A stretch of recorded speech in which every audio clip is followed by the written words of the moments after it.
اور قرآن کیا سمجھا رہا ہے. آپ کہتے ہیں اس گولی سے صحیح ہو گیا, اس گولی نے صحیح کر دیا, اس طریقے سے جملے استعمال کرتے ہیں, علیحدہ علیحدہ لفظ اور ورڈز استعمال کرتے ہیں. لیکن مجھے بتائیں گولی نے تھوڑی صحیح کیا ہے, صحیح کس نے کیا؟ اللہ نے. شفا دینے والا اللہ ہے. پتہ یہ چلا کہ کبھی ہم لفظ کچھ اور کہتے ہیں لیکن مراد کچھ اور ہوتی ہے. بس میں یہی بتانا چاہ رہا ہوں کہ آپ کہتے ہیں یا رسول مدد, لیکن آپ یہ عقیدہ رکھے ہوئے اے اللہ کے رسول, اللہ نے جو آپ کو طاقت دی ہے اور اللہ چاہے گا تو ہی ہوگا, آپ ہماری مدد فرمائیں. یعنی آپ کی مدد اللہ کی مدد ہے. یہ میں مثالیں دی. اچھا, اب آپ کے ذہنوں میں ایک بات آئی, وہ یہ ذہن میں آئے گی کہ کیا اس طریقے سے نسبتیں جو ہمارے عرف میں ہو رہی ہیں, ہماری بات چیت میں ہوتی ہے, کیا قرآن نے بھی استعمال کیا؟ بالکل کیا. اب آ جائیں قرآن کی طرف, کیونکہ ہم کیا سن رہے ہیں؟ درس قرآن. ظاہر بات ہے مجھے درس قرآن آپ کو سمجھانے کے لیے کچھ مثالیں تو دینی پڑے گی نا.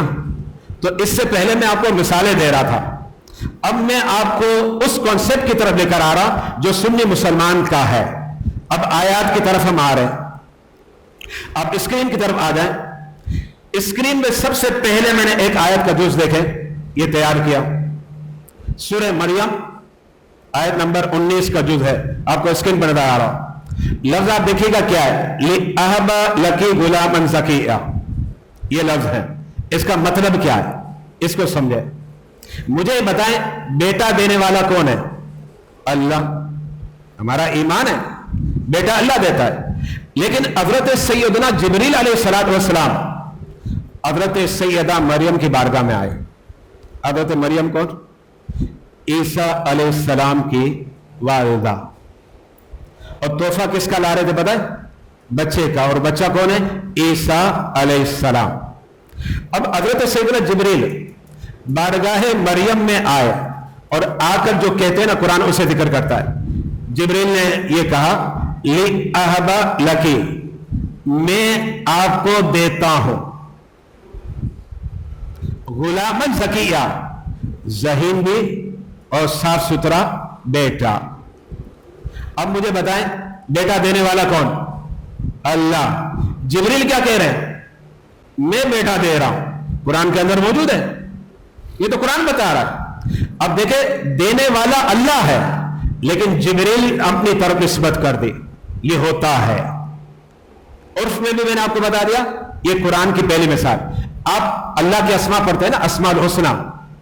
اسماء الحسنہ پڑھے, اس میں ایک اللہ کا نام ہے وہاب. اب مجھے بتائیں وہاب کون؟ اللہ ہے نا. لیکن یہ لی اہب, یہ وہی لفظ ہے جو وہاب ہے. وہاب اللہ دینے والا. جبریل نے بھی وہی لفظ استعمال فرمایا, میں دینے والا. اب یہاں نسبت جبریل کی طرف ہو گئی. میں دوسری مثال دے رہا ہوں. دوسری مثال اور آسان ہے, آپ کی جلدی سمجھ میں آئے گی. اب وہ مثال کیا ہے؟ سورہ زمر. اس کے اوپر آیت ہے سورہ زمر, آیت نمبر 42 کا یہ جز ہے. اور سب کا ایمان ہے موت کون دیتا ہے؟ اللہ. بالکل واضح. اور قرآن نے اسی کو ذکر کیا. دیکھیں اللہ یتوفی الانفس, موت اللہ دیتا ہے. سورہ زمر کے اندر ہے. رب نے فرمایا ہمارا ایمان ہے, ہمارا عقیدہ ہے, ہم مسلمان ہیں الحمدللہ, قرآن کے ماننے والے ہیں.